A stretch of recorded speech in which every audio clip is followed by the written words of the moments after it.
Namo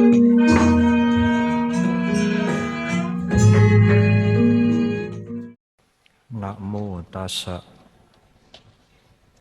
bhagavato arahato samma sambuddhassa. Namo tassa bhagavato arahato samma sambuddhassa.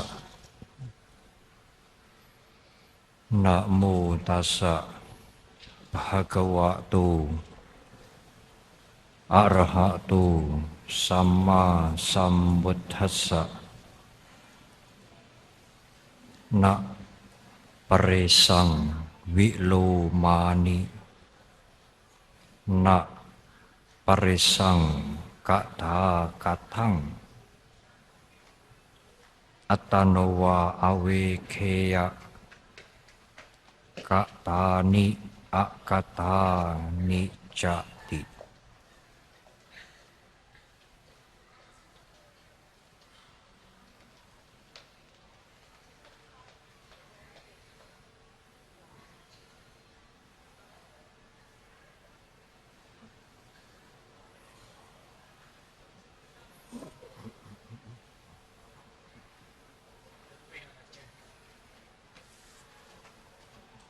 Saudara-saudara, sekarang tiba waktunya untuk mendengarkan Dhamma.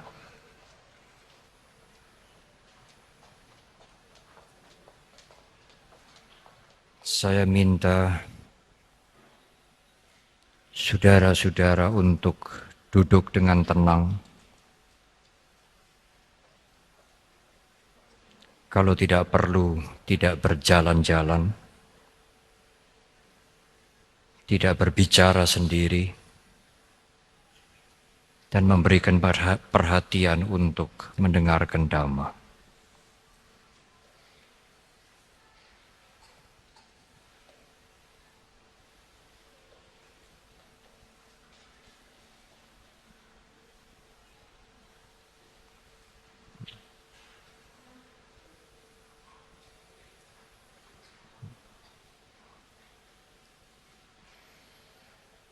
Sangga yang saya hormati, para pandita, Bapak Pembimas,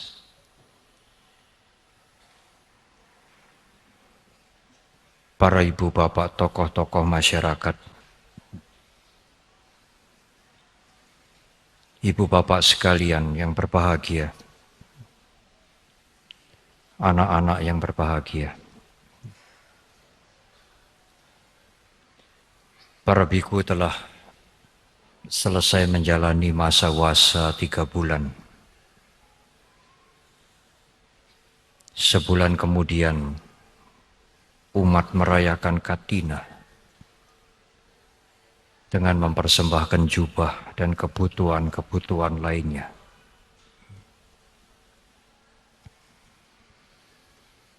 Hubungan sangga dengan umat bukan sekadar hubungan organisasi.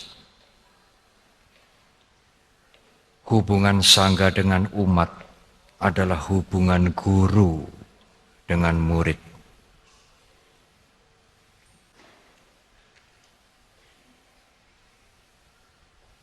Pada saat-saat awal Guru Agung kita mengajarkan Dhamma,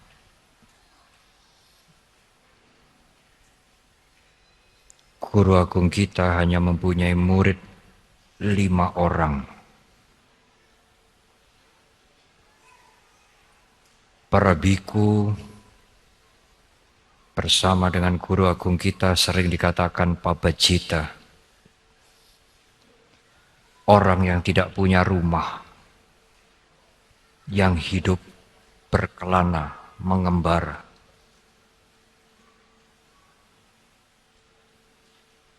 Guru Agung kita bersama sangga berjalan dari satu desa ke desa lain, dari satu kota ke kota lain.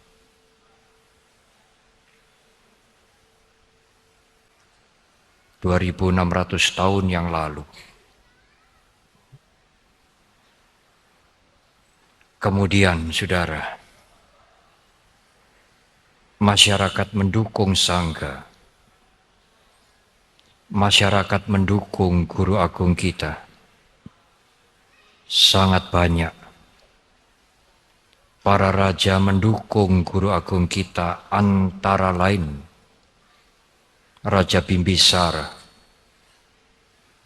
yang memberikan kebun raja yang dikenal dengan nama Taman Bambu atau Taman Tupai.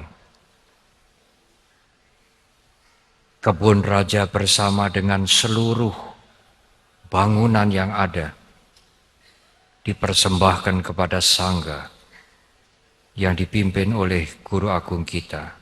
Dan itulah wihara yang pertama, Weluwana Arama. Tidak hanya para raja, orang-orang kaya, antara lain yang bernama Sudatta, yang kemudian orang kaya ini dikenal dengan nama Anathapindika, karena sering memberikan nasi kepada orang miskin. Anathapindika, si orang miskin ini, Mahaseti, orang yang sangat kaya pada waktu itu.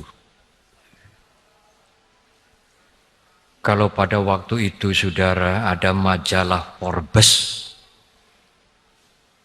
Anathapindika mungkin nomor 0. Anathapindika mempersembahkan Taman Jeta yang sekarang dikenal dengan sebutan Anathapindika Arama. Tidak hanya raja, tidak hanya orang kaya, orang-orang terpelajar, skolar, seperti Dr. Jiwaka Kumarabaja mempersembahkan rumah sakit kepada Sangga yang dikenal dengan nama Jiwaka Ambawana Arama. Kalau saudara bersiarah ke India, wihara-wihara yang saya sebutkan itu, meskipun sudah berselang 2.600 tahun yang lalu, saudara masih bisa melihat dengan jelas, sekalipun hanya fondasinya saja. Agama Buddha, Sangga beserta guru agung kita mendapatkan dukungan dari masyarakat. Dan sekarang umur agama Buddha sudah 2.600 tahun. Demikian pula para biku Sangga Theravada Indonesia. Pada waktu para biku Sangga Theravada Indonesia dinyatakan berdiri di Wihara Tanah Putih di Semarang 36 tahun yang lalu, kita hanya bertujuh atau berdelapan. Tidak ada wihara, hampir tidak ada wihara untuk menetap.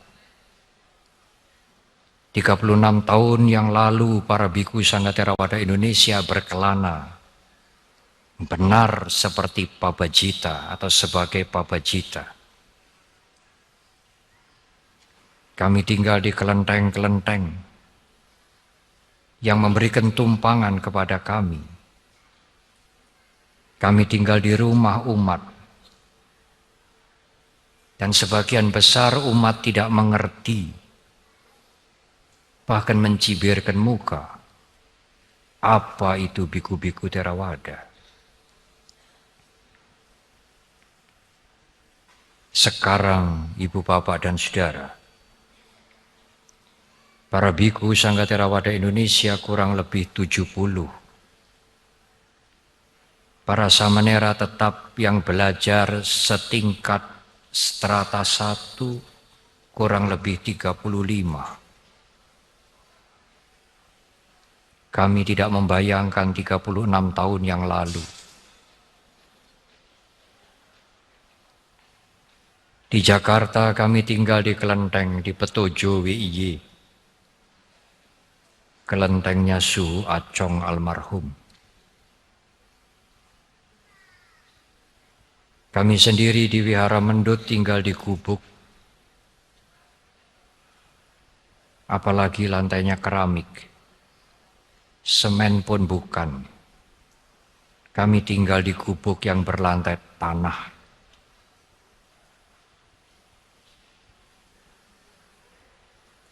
"36 tahun yang lalu, kalau saudara datang ke Dhamadipa Arama di Malang, kalau musim sangat dingin, para biku melapisi dinding dari bambu dengan kertas semen. Itulah 36 tahun yang lalu. Sekarang masyarakat memberikan dukungan kepada kami.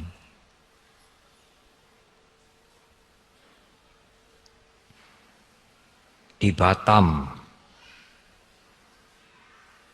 mudah-mudahan tahun depan Mahasampati.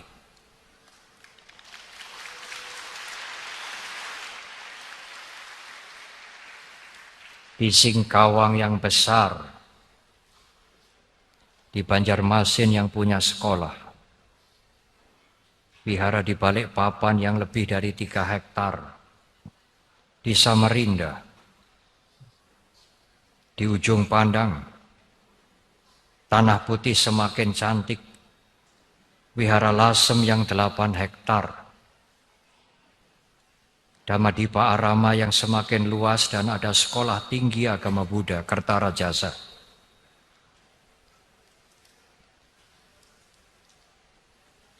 Wihara Bodigiri yang seperti bukit.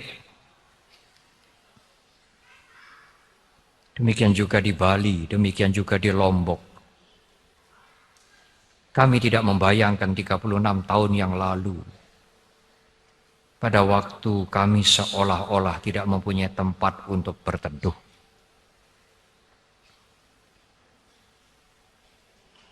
Mengapa semuanya ini bisa terjadi, Ibu Bapak dan Saudara?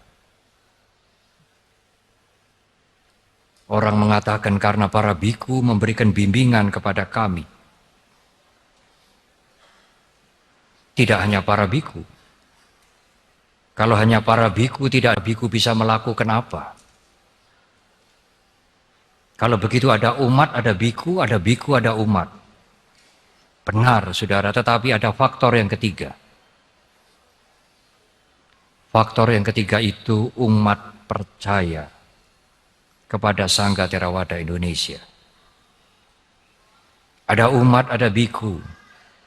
Tetapi kalau umat tidak percaya kepada para biku, tidak mungkin ada kemajuan yang bisa dilihat.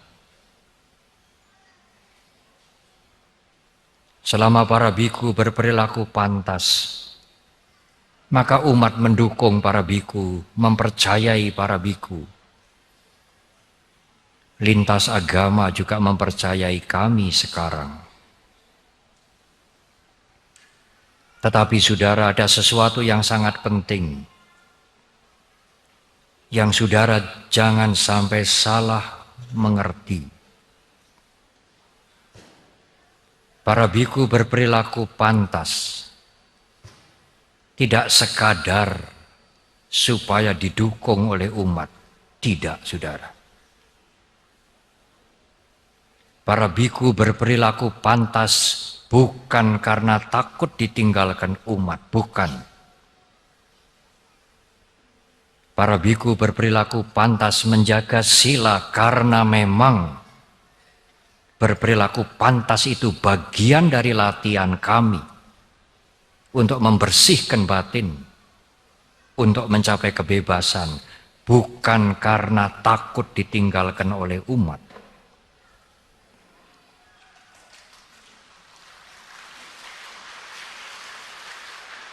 Tetapi saudara,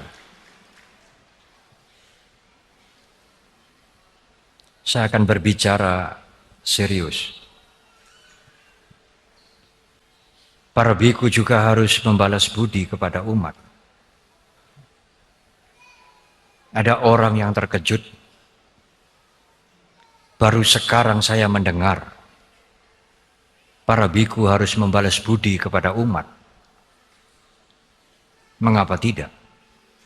Karena umat memberikan makanan, memberikan jubah, memberikan obat-obatan, memberikan tempat berteduh, memberikan kendaraan. Tetapi bagaimana biku membalas budi kepada umat? Mengajar dhamma, saudara. Membimbing meditasi. Menunjukkan yang benar dan yang salah. Menunjukkan yang berguna dan yang merugikan. Dan mendorong umat untuk maju di jalan kebajikan. Mengajar moral etik.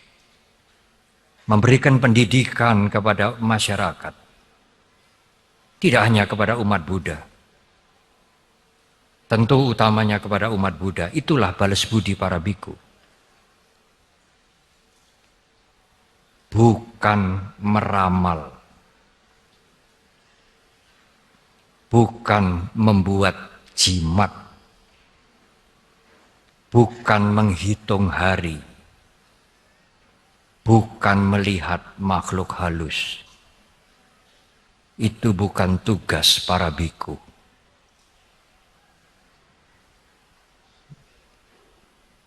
Ada yang bertanya, Bante, meramal, memberikan jimat, menghitung hari, itu kan bukan kejahatan toh Bante? Benar saudara, itu bukan kejahatan. Umat boleh melakukan. Tetapi para biku tidak sesuai melakukan itu. Apakah ini larangan Sangga Theravada Indonesia? Bukan, saudara. Bukan larangan Sangga Theravada Indonesia. Guru Agung kita sendiri mengatakan, para biku tidak sesuai melakukan itu. Kalau para biku melakukan itu, dhamma menjadi rendah.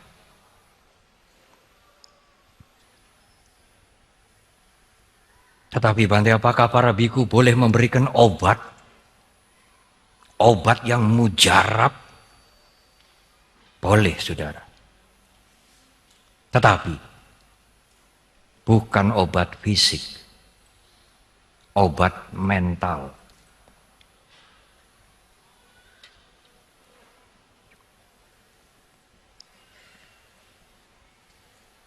Saudara mungkin akan berpikir, Bante, sekian ribu kami yang hadir siang hari ini, tidak ada yang sakit mental. Tidak ada yang sakit jiwa, Bante. Kami waras. Apakah perlu biku memberikan obat mental? Memang, saudara, Anda sekalian tidak merasa sakit mental. Tetapi kalau timbul iri hati, tidak bisa melihat saudaranya maju, marah, jengkel, benci, dendam, khawatir hari depan, was-was, gelisah, takut, apa itu namanya kalau bukan penyakit mental? Psikologi modern mengatakan itu penyakit mental. Dan itulah tugas sangga, para biku, untuk memberikan obat mental, bukan obat fisik.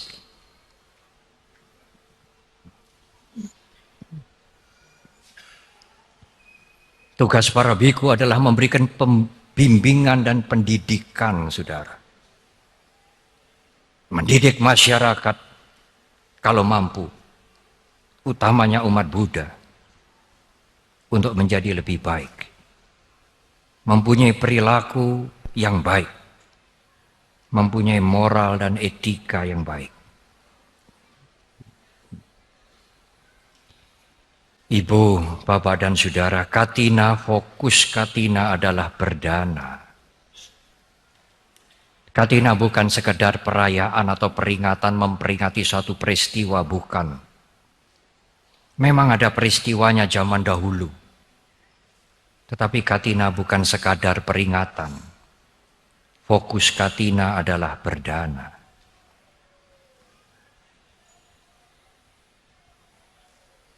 Ibu, Bapak dan Saudara. Menurut Dhamma, berdana itu bertingkat-tingkat. Di dalam Sikalowada Sutta tadi kalau Anda menyimak, dijelaskan. Ada orang memberi untuk dipuji. Ada orang memberi supaya namanya baik, pencitraan. Boleh. Tidak ada larangan. Karena memberi itu baik. Di dalam Sikalowada, di dalam Nidikanda Sutta dikatakan, kalau Anda berbuat bajik, antara lain dengan memberi, karena berbuat baik itu tidak hanya memberi, tidak hanya berdana. Termasuk punya perilaku yang baik, mengendalikan diri dari hawa nafsu. Antara lain memberi. Kalau Anda melakukan kebajikan dengan memberi, wajah cantik, kemolekan, suara merdu bisa didapatkan. Hidup sejahtera, pengaruh, penganut. Kalau saudara kepingin menjadi seperti Pak Jokowi dan Pak Ahok, berdanalah, memberi, berbuat kebajikan. Sehat, panjang umur, banyak rezeki. Semua karena memberi, semua karena berdana. Tetapi saudara perhatikan ini. Apakah wajah cantik selamanya? Apakah kemolekan abadi? Apakah sehat seterusnya? Di dunia ini belum pernah ada orang yang tidak mati, belum pernah. Apakah jabatan itu selamanya?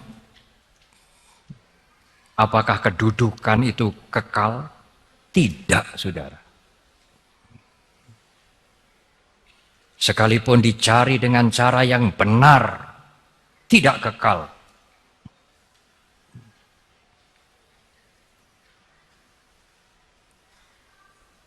Pada saat kematian, semua orang akan mengalami.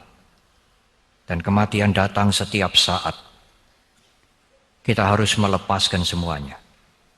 Anak, istri, suami, kedudukan, kekayaan harus ditinggalkan. Sudahkah saudara mempunyai persiapan untuk menghadapi kematian?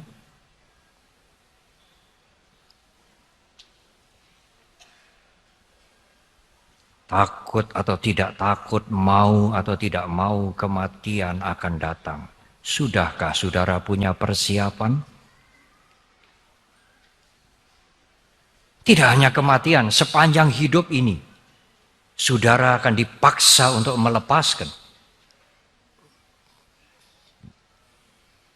Kalau anak mau sekolah keluar kota, apakah saudara mau memegangi saja? Saudara harus melepaskan. Kalau anak akan menikah, pasangannya tidak cocok dengan orang tuanya, apakah orang tuanya akan bersitegang terus dengan anaknya? Harus melepaskan.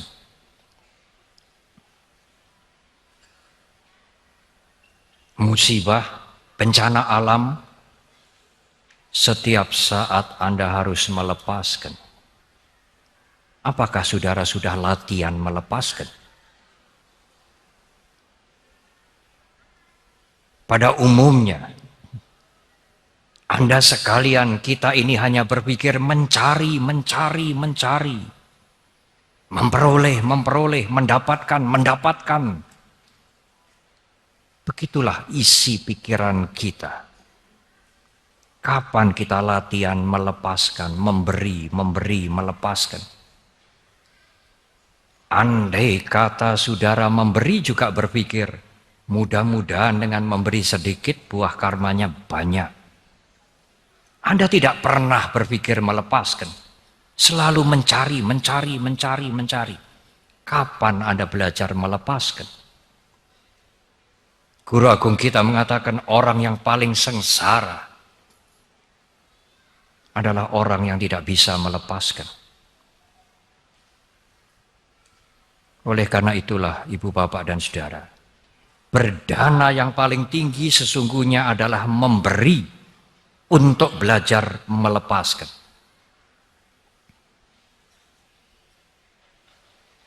Suatu saat kalau alam meminta Anda melepaskan, Anda sudah punya latihan untuk melepaskan.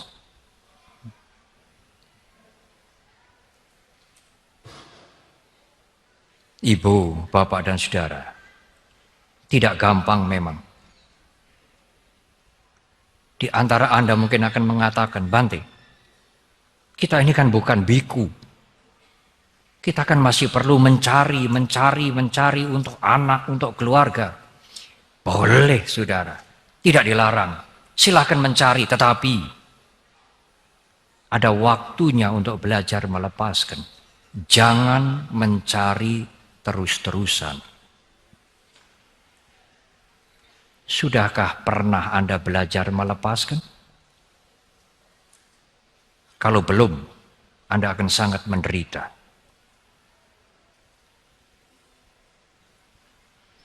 Saudara, di dalam Dakina Wibangga Sutta dikatakan berdana kepada arahat mulia sekali. Tetapi lebih tinggi dari berdana kepada arahat adalah berdana kepada sangga. Apalagi dipimpin oleh Sang Buddha sendiri. Lebih tinggi dari berdana kepada arahat. Untuk berdana. Tetapi nanti apakah ada kebajikan yang lebih tinggi lagi? Selain berdana kepada sangga. Ada, saudara. Apa? Mempunyai perilaku yang baik. Menjaga sila. Punya etika. Kalau saudara menjaga Pancasila, andai kata saudara tidak berdana, sedikit pun. Tapi saudara menjaga sila, kebajikan Anda lebih tinggi dari berdana kepada sangga. Apa sila itu? Anupawado, anupagato, jangan menghina, jangan menyakiti, apalagi membunuh. Jangan, itulah sila. Sekarang tiap hari kalau saudara membaca koran, melihat televisi, yang rajin melihat televisi, kekerasan, tawuran, mencuri, korupsi. Siapa yang bertanggung jawab, saudara? Kalau orang tua suka demo dan kemudian demonya itu merusak dan tidak dihukum, apakah anak-anak tidak meniru orang tuanya? Guru di sekolah hanya mengajarkan ajaran, tidak mengajarkan moral, tidak memberikan kasih sayang. Orang tua di rumah hanya menyerahkan anaknya ke sekolah yang bertarif internasional, bukan bertaraf internasional. Tidak memberikan kasih sayang. Bagaimana kalau anaknya tidak tawuran terus? Kita bertanggung jawab untuk itu. Kalau saudara berpikir, Undang-undang harus dibuat, undang-undang harus dilengkapi, regulasi, keadilan harus ditegakkan. Tidak bisa, saudara, kalau tidak ada niat untuk memperbaiki diri sendiri. Kalau saudara tidak komit memperbaiki diri Anda tidak bisa memperbaiki orang lain. Mari mulai dari diri kita.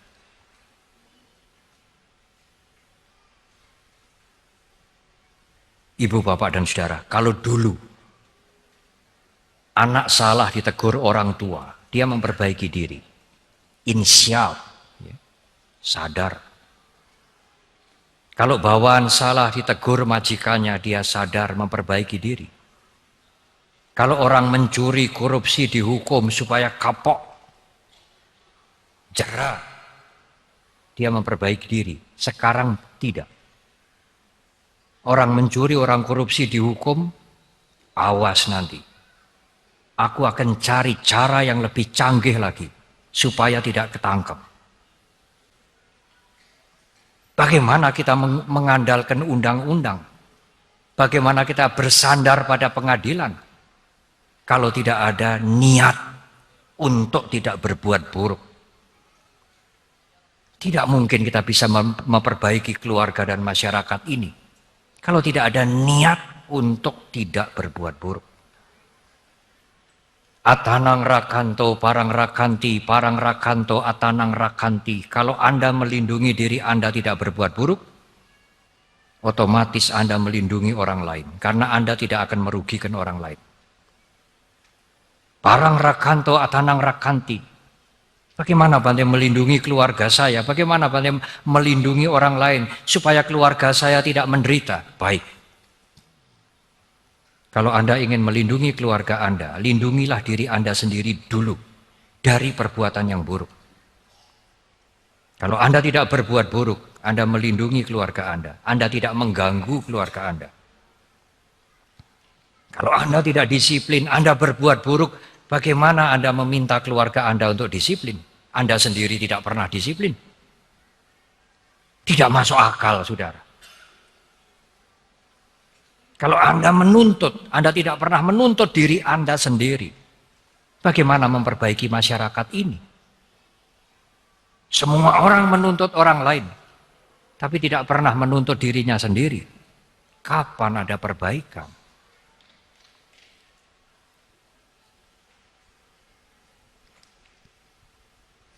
Ibu, bapak, dan saudara, mari kita menuntut diri kita. Waisak yang lalu saya menyampaikan, di Indonesia ini setiap hari 40 orang mati. Setiap hari, rata-rata. Karena narkoba. Seminggu yang lalu, kebetulan menunggu kendaraan di airport, saya mendengar keterangan dari Pak Benny Mamoto, Ketua Badan Penanggulangan Narkotika Nasional. Sekarang yang mati setiap hari di Indonesia ini karena narkoba 50 orang, saudara. Setahun kurang lebih 18.000 mati karena narkoba. Tidak main-main, saudara. Saya ingin menyampaikan ini kepada kalian. Kebetulan ribuan umat Buddha hadir. Kalau tidak sekarang, kapan kami menyampaikan ini? 50 orang mati setiap hari karena narkoba. Tiap hari, bukan setiap minggu. Itu di tanah air kita. Kita harus bertanggung jawab. Saya mohon umat Buddha memang sedikit, sangat sedikit, tetapi umat Buddha yang sedikit ini harus punya moral yang baik, perilaku yang baik. Tidak usah menuntut yang lain, mari kita mulai dari diri kita.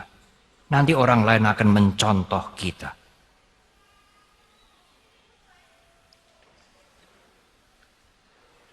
Tetapi ada orang yang protes, Bante. Sekali lagi Bante, kami kan perumah tangga, kami kan masih butuh duit, kasarnya begitu. Apakah boleh? Agama Buddha tidak pernah melarang Anda untuk mencari uang, saudara. Boleh, Bante, terima uang, boleh, boleh. Tetapi, terimalah uang yang setara dengan apa yang Anda berikan.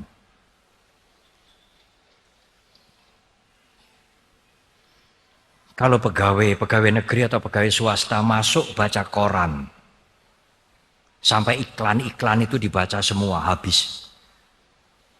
Habis itu BB. Habis BB ngerumpi. Habis ngerumpi pulang. Dia berpikir kalau bisa kerjanya ringan, gajinya besar. Apakah bermoral, saudara? Karyawan yang seperti ini. Anda boleh terima uang, boleh, tetapi setara atau tidak yang sudah Anda berikan itu? Sesuai tidak uang yang Anda terima dengan jasa yang Anda berikan? Kalau bisa ya kerjanya ringan, Bante, tapi gajinya gede. Tidak bermoral, saudara. Menerima gaji sesuai dengan apa yang Anda lakukan, itu baru bermoral. Wah, Bante, kalau bisa sonder bekerja, tanpa bekerja dapat duit. Luar biasa, saudara, buruknya.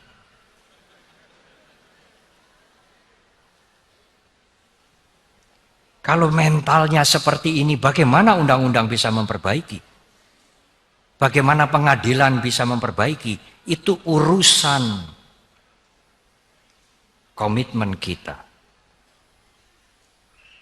Pedagang boleh berdagang, memberikan produk, menjual hasil yang kualitasnya setara dengan keuntungan yang Anda dapatkan. Bukan barangnya buruk, ingin untung besar, itu tidak bermoral.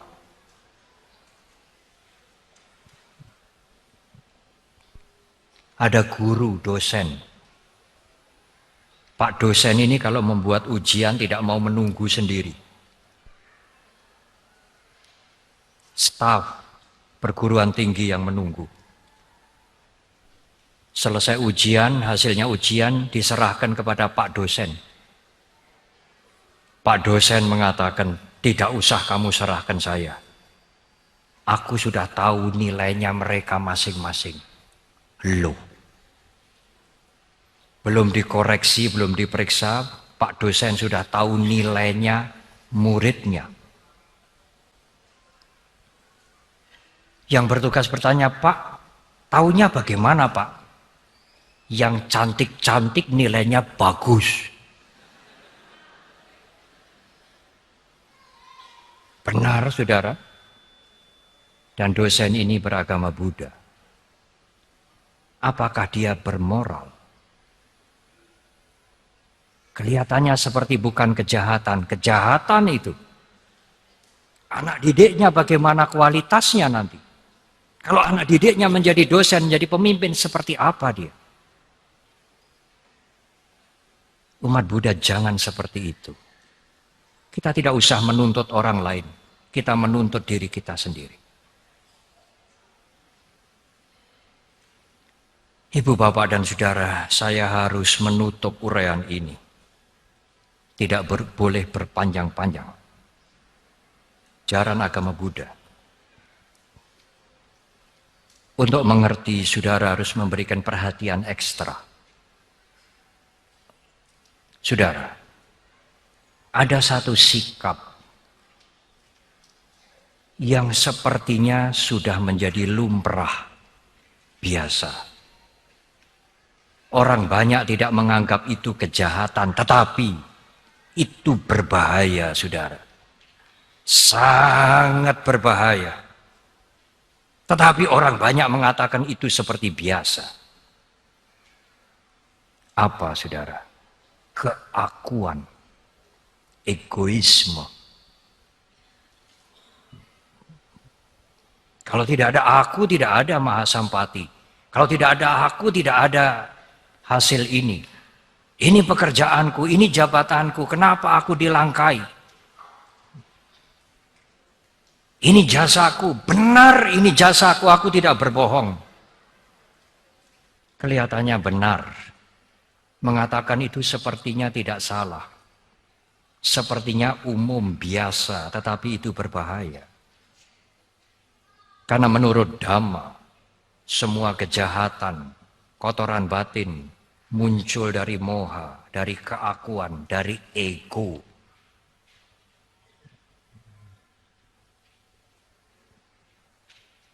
Kalau Anda ingin mencari, mempunyai rencana, mempunyai cita-cita,